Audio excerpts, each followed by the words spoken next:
हरिओम श्रीराम अंबज्ञ। मी अर्चना वीरा पाटील, जळगाव शहर उपासना केंद्र।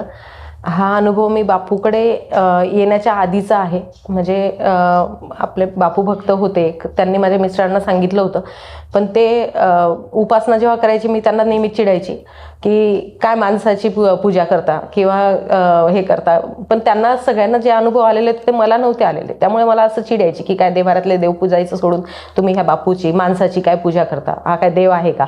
अक्षरशः म्हणजे इतकी चिडायची की ते नामस्मरण करायला लागलं की मी आदळापट करायची। म्हणजे इतका मला त्या गोष्टीचा हे वाटायचं की नको, ह्या गोष्टी नको करायला म्हणून। पण नंतर असंच एक रत्नागिरीला कार्यक्रम होता बाप्पाचा, पण मला असं वाटलं की हे जात आहेत सगळे बापूच्या कार्यक्रमाला नाही, पण तिकडे फिरायला भेटणार आहे, 3-4 दिवस तिकडे प्लॅन आहे, मस्तपैकी फिरणं होईल म्हणून मग मी गेली आहे सगळ्यांसोबत। तिकडे गेल्यानंतर सगळे उपासना करायचे, ते करायचे। मी म्हणायचे काय वेड्यांचा बाजार आहे, काय हे बापूच्या विषयी हे करताय, कोण आहे हा एवढा। कारण मला तेव्हा आयडियाच नव्हती की बापू काय आहे आणि त्याचं सामर्थ्य मला कळलेलंच नव्हतं। म्हणजे असंच आम्ही एकदा रत्नागिरीला किल्ला बघायला गेलो।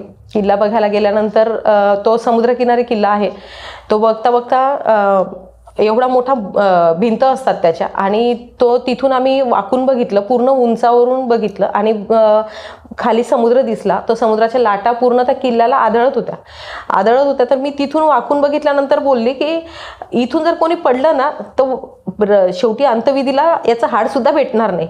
म्हणजे बापूने मी त्याला मानत नव्हती तर मला दाखवून दिलं की किती खोल आहे, काय आहे जागा आणि कशी आहे ते तू बघ। आणि त्यानंतर आम्ही 4 जण आणि माझा मुलगा आणि माझी मुलगी, हे 2च मुलं, तरी सुद्धा आम्हाला ते सांभाळताना आले।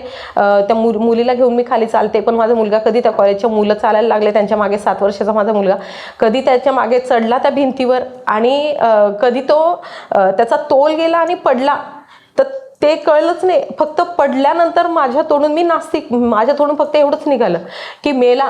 पण हे जे आमच्या सोबत होते, माझे मिस्टर आणि जे 2 जण ते होते, त्यांनी फक्त बापूचं नाम घेतलं आणि कितीही म्हटलं तर जसं डॉक्टर ऑपरेशन करताना स्वतःचं मूल आलं तर हात थरथर होतं, तसं पोलीस माझे मिस्टर पण ते बघितल्यानंतर ते इतके सून झाले की तिथून हालू पण शकले नाही। पण ते बापूचं नामस्मरण त्यांनी केलं की बापू, एवढ्या जोरात त्यांनी आवाज दिला, पण तिथून बघायची हिंमत चालली नाही। मग आमच्या सोबत जे बापू भक्त होते त्यांनी वाकून बघितलं। वाकून बघितल्यानंतर त्यांना दिसलं की एक झाड होतं आणि झाडाच्या मुळाशी थोडी माती चिपकलेली होती आणि तिथं तो माझा मुलगा पडलेला होता। जनरली एवढा वरून पडल्यानंतर 5-6 फूट होतं ते झाड आणि ते तेवढ्या ठिकाणी पडलं तर कोणतीही वस्तू उधळून खाली पडते आणि ते जवळजवळ 70-80 फूट खोल होतं समुद्र। ते वाकून त्याने पाहिलं असतं तरी चक्कर आले असते, काही झालं असतं, पण त्याला ना चक्कर आले ना तो तिथून उधळून खाली पडला, काहीच नाही। का हे तर फक्त बापू एक नामस्मरण, एक त्याचा धावा, त्याच्यात एवढी ताकद आहे हे मला तेव्हा दिसून आलं। कारण मी तर नास्तिक, मी फक्त एवढंच बोलली मेला, पण त्या तिघांनी बापू आवाज दिल्यामुळे मला बापूने पहिले दाखवून दिलं की बघ, तू बघ, खाली बघ की हे इथून पडल्यानंतर काय अवस्था आहे हे माझ्या तोंडून बापूने वदवून घेतलं की अक्षरशः हाडे उरणार नाही अशी म्हणत होतीस ना, घे तुझा अख्खा मुलगा तुला मी परत केला, अजून काय बोलतेस मला। त्या दिवसापासून मला असं कळलं की हा काहीतरी वेगळा आहे, ह्याच्यात नामातच इतकी ताकद आहे, हा काहीतरी वेगळा आहे। आणि तेव्हापासून मी बापूच्या चरणाशी लागली, ते अजूनही आहे।